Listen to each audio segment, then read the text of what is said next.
Alrighty, thank you everybody for coming to the Green Initiatives Lunch and Learn for the city. For those of you who do not know me, I think everybody here does. I'm Devin. I work under the Planning and Zoning Department, under Community and Development Services Department over at the city.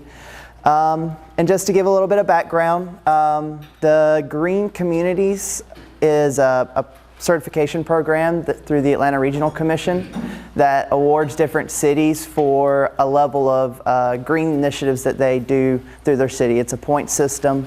So the City of Douglasville was awarded Green Communities bronze level back in 2012. So you have bronze, silver, gold, and platinum.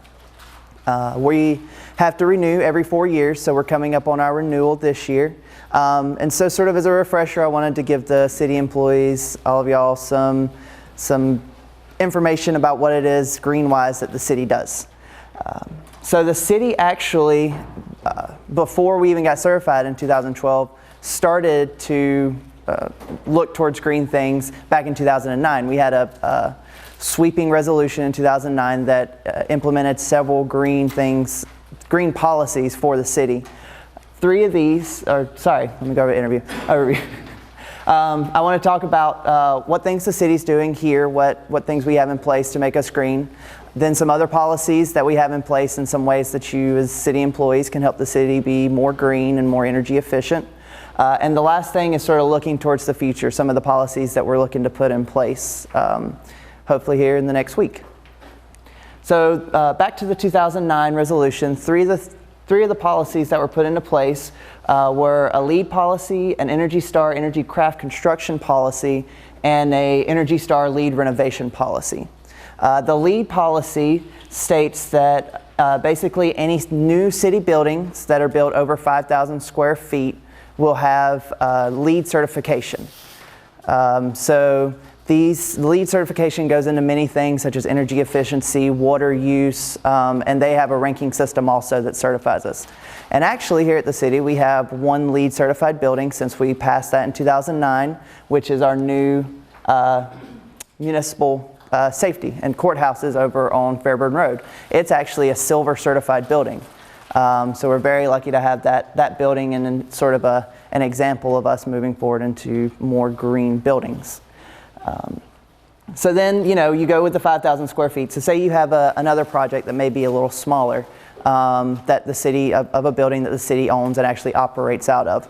We also passed an Energy Star, an energy craft construction policy. So any buildings that aren't able to be LEED certified, whether due to, again, size or financial constraints, it just would become way too expensive for the building to become LEED certified. Two lesser programs, but also that signifies energy efficiency and green, is these two, Energy Star and Energy Craft. So therefore, usually smaller, light commercial buildings that we have. And the last thing that was put into place in this 2009 resolution was a LEED renovations policy. So any major renovations that the city does to any of its buildings, we've said that we'll make an effort to bring it up to a LEED certification. And it's different for renovations versus new constructions when it comes to LEED certifications. Some things like energy policies, where you have to show how much energy you're saving. For a new building, it's much lower to get, you have to have a higher percentage to get more points. Patrice. Continuing on, how many LEED buildings do we have? Just the one. Right now, yeah, we just have the one since this was put in place in 2009. But with the renovation, to get a 10-point scale on, say, energy, a new construction has to save at least 42% energy cost, whereas a major renovation to a building only has to save 35% energy cost. So it's sort of, it helps you get that LEED certification without having to basically redo your entire building if there's some constraints on why you can't get that full energy cost. Okay. And also, so with the municipal building, one cool thing that goes in place with that is something called a cool roof. So cool roofs are roofs that have a lighter color, usually like a silver, and they have a reflective tendency to them. So Cool roofs come into play because for two reasons really, and I have a video that I'm going to show you, but just sort of as a brief overview.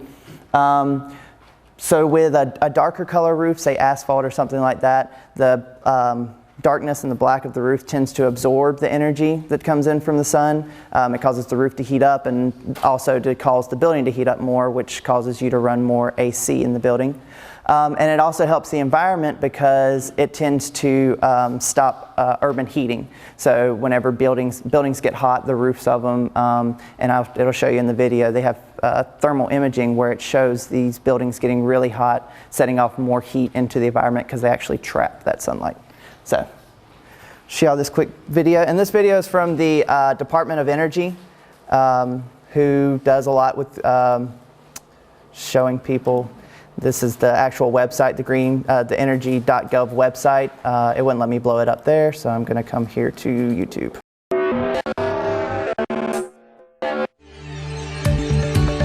Maybe you've never given much thought about what color your roof is or what it's made of. But your roof could be costing you more money than you know to cool your home or office building, especially if you live in a warmer climate. Think about it this way. In the summertime, we wear light-colored clothes because they keep us cooler. Lighter clothes reflect rather than absorb the heat of the sun. It's the same with your roof. A cool roof is often light in color and made of materials that have what's called high solar reflectance.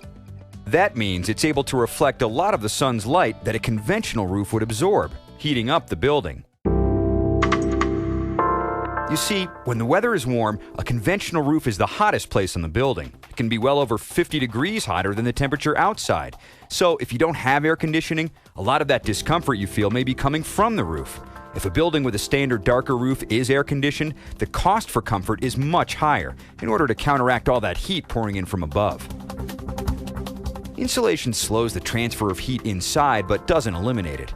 Researchers have measured energy savings up to 10 to 15% for homes with cool roof coatings. And if a standard dark roof reaches 150 degrees or more, a cool roof can actually reduce the roof temperature a lot. A cool roof may only be 5 or 10 degrees warmer than the temperature outside on a hot sunny day. Alright, so here's a big plus for the environment. A cool roof helps mitigate a phenomenon known as the urban heat island. The temperature in developed urban areas tends to be 2 to 5 degrees warmer than surrounding areas.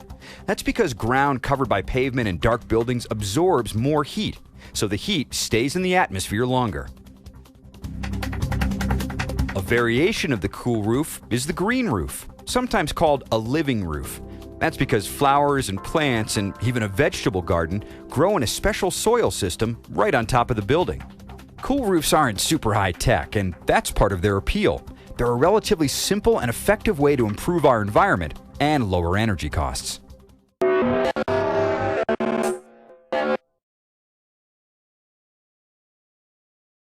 So you can see it has some significant help for the environment, and it's really lucky that we actually have a building here in the city that utilizes a cool roof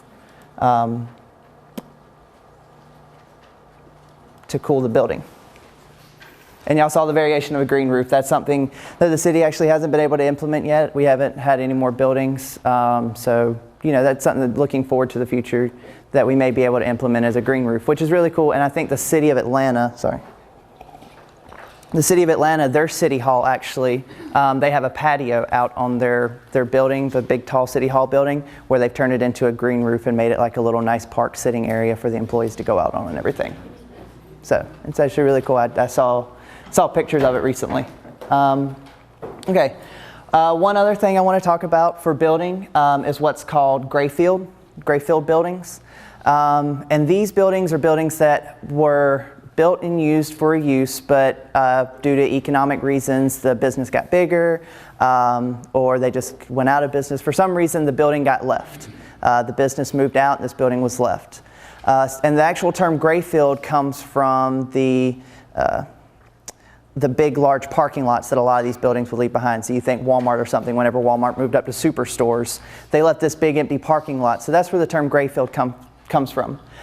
So one thing that Green Initiative is using Greenfield facilities for different uses. And here at the city, we're lucky to have at least 4 Greenfield buildings that city employees work out of. One of them is our Welcome Center, which at one time was a bank here at the City of Douglasville, and the city has taken it over to make it into a Welcome Center to work out of. It's right in downtown, and it works really well for the use.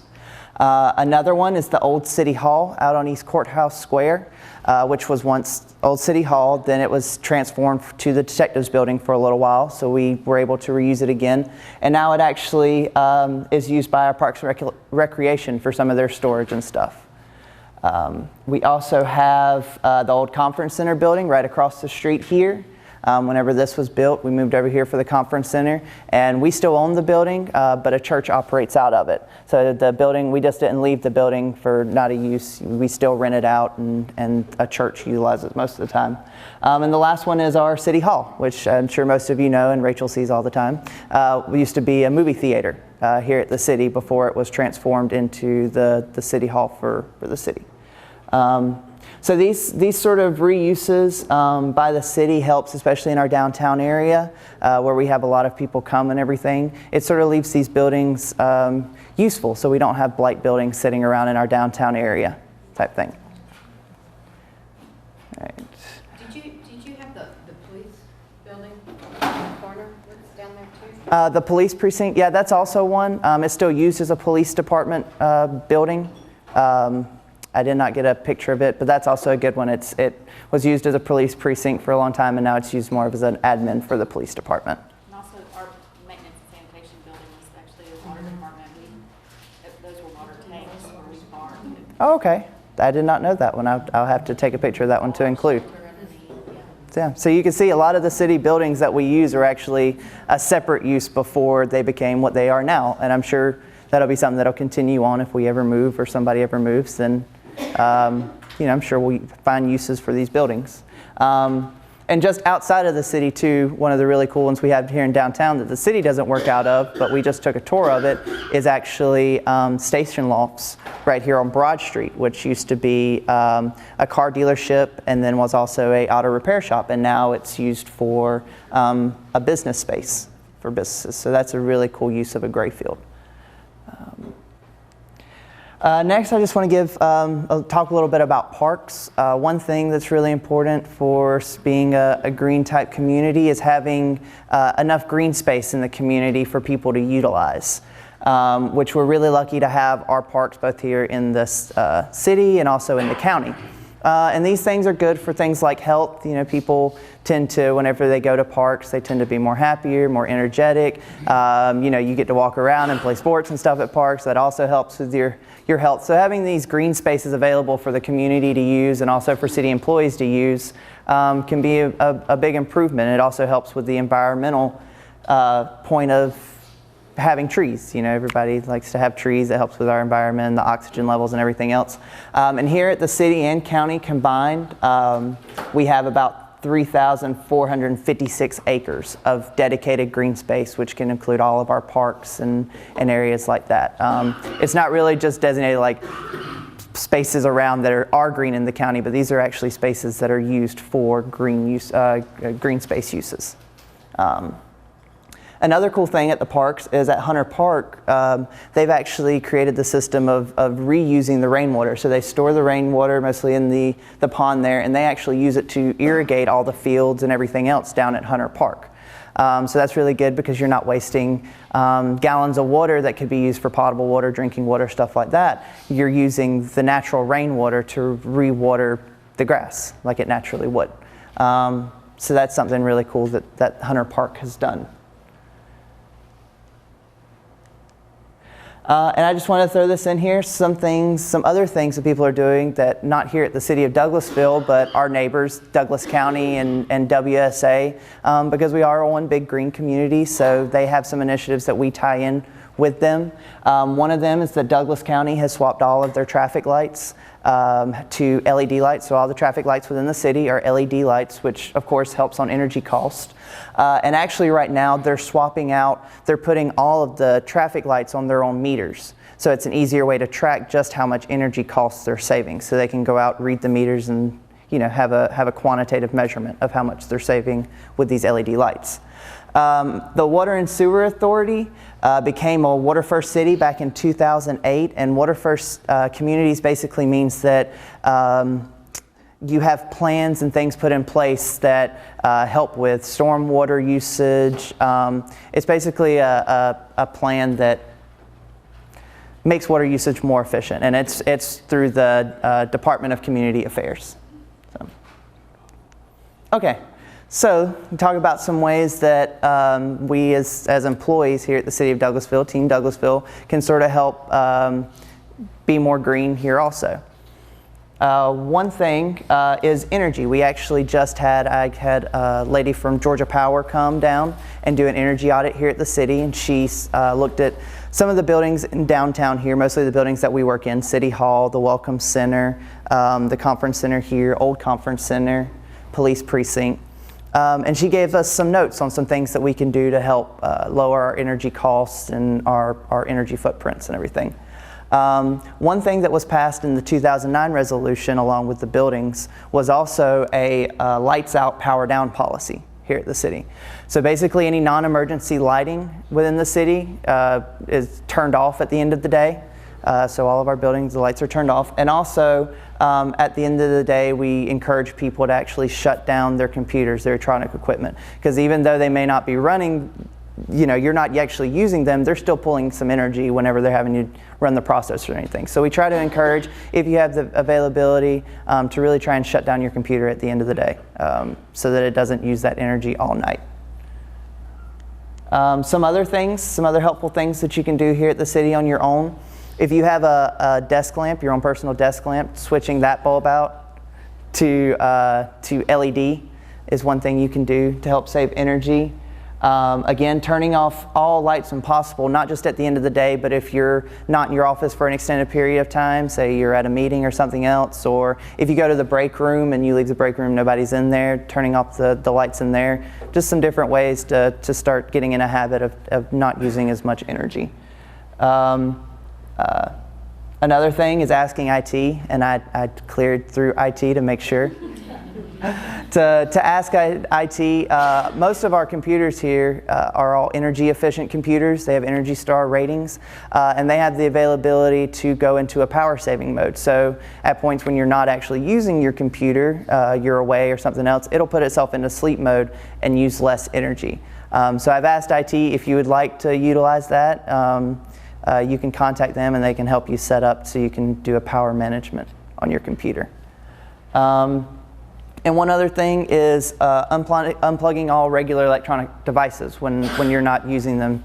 Your phones, if you have them plugged in here at work and they're at 100% charge, unplugging them so that you're not using any more energy or any other equipment really that we're using here at the office that is in use. And going back down to the lights out, power down. All electronics includes printers too, so if you have a personal printer, that's another good thing to try and shut down or power off whenever you leave at the end of the day. When it came out of the energy audit, is that going to be sent out to the departments to see what they're looking at and what their recommendations were? Or is that always just here? No, I can. I just recently got it. Like I said, she just sent it to me end of last week. The audits, and she separates them out by each building that she audited. And she has some really good information in there. It goes into some recommendations she makes for energy. A lot of it is to do with like lighting, the use of lighting and air conditioning and stuff like that. So if you are the main controller of your air conditioning, this may be something good to look at as well. But yeah, that's something I can certainly send out, especially for City Hall employees, I think, and the Welcome Center. The Welcome Center did really well on our energy audit just because they're a smaller building and they have, they're a smaller building. So, they worked hard to switch out. It was a good switch, and I'd actually be interested to see from whenever they all swapped their bulbs and their lights to LEDs. So it'd be really interesting to actually see y'all's power bill from back then before y'all had these to now and see how much y'all actually saved. We also manage our AC unit as well. Yeah. 76 during summer. Or that number incorrectly. It was 76. It wasn't, okay, yeah. Yeah. The lady came and asked them, and they said that they had their air conditioning on 68 all summer. So, okay. So some policies that were put into place. This is an Energy Star purchasing policy, was part of that 2009 resolution also. And it basically stated that any large electronic equipment that we buy will be Energy Star certified, which is really cool because, you know, most things that you buy today anyways are Energy Star certified anyways. So, you know, you have to sort of go out of your way to find something that's not Energy Star certified. And you can usually tell by the fact that they have an Energy Star on them somewhere on the equipment. They'll usually put an Energy Star on there. If not, if you're going online and you're purchasing, say, a personal printer for your department or something else, if you look in the specifications of the equipment, it'll actually say in there if it's an Energy Star product or not. So that's one thing to look for. One other thing that got passed actually in 2014, a policy, was a no idle policy. And this basically states that anytime you go and park and the car isn't in use for 30 minutes or more, unless it's for specific work purposes, then you'll turn the car off. So basically you're not sitting there idling, burning fuel and emitting gases. Now I will note, because most people ask me this does not include normal traffic stops. So if you're in a traffic jam sitting for 30 minutes, unfortunately, don't turn your car off because everybody else around you will be really mad. Also, if you have a prisoner in the back, or a dog. Yeah. Well, yeah. Don't turn on. Yeah. Turn your car off and leave them in the heat. Yeah. But in public safety excluded. It is public safety, just because most of the stuff they do, especially sitting, you know, waiting for people. Yeah. So that sort of goes under the you know, essential. Just so they don't go back and then somebody has something in the back of the car. Yeah, don't go hound the police officers about turning off their car if they're sitting there for 30 seconds. They probably would not appreciate that.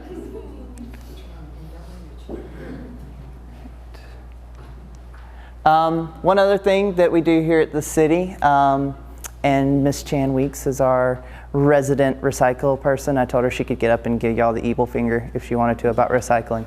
But we have two different types of recycling here at the city. We have traditional recycling, which mostly deals with stuff like paper, plastic, aluminum. And the city back, I just forgot what year.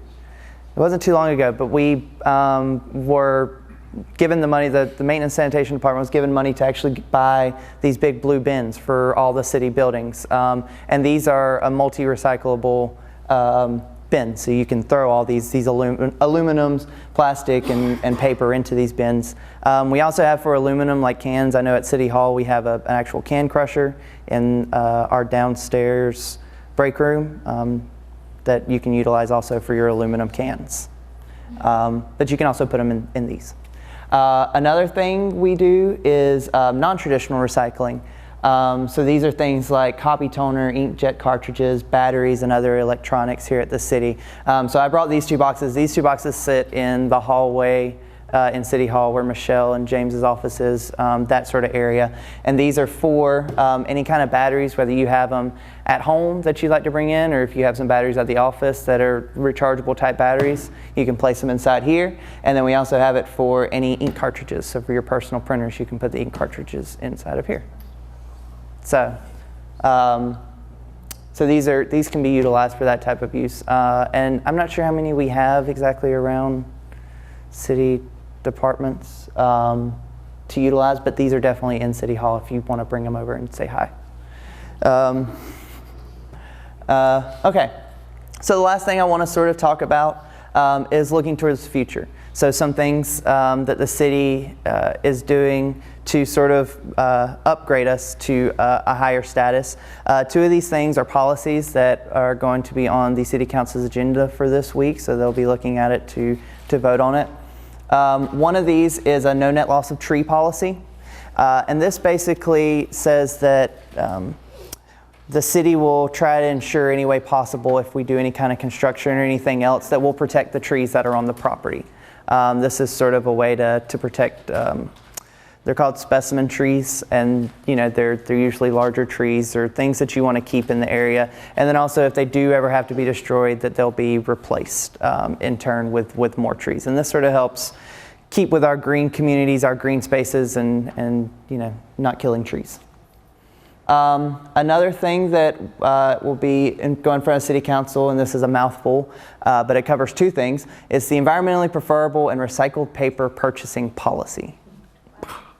So this has two sort of things to it. The one, the environmentally preferable purchasing, deals with any kind of office equipment that we buy, just regular supplies.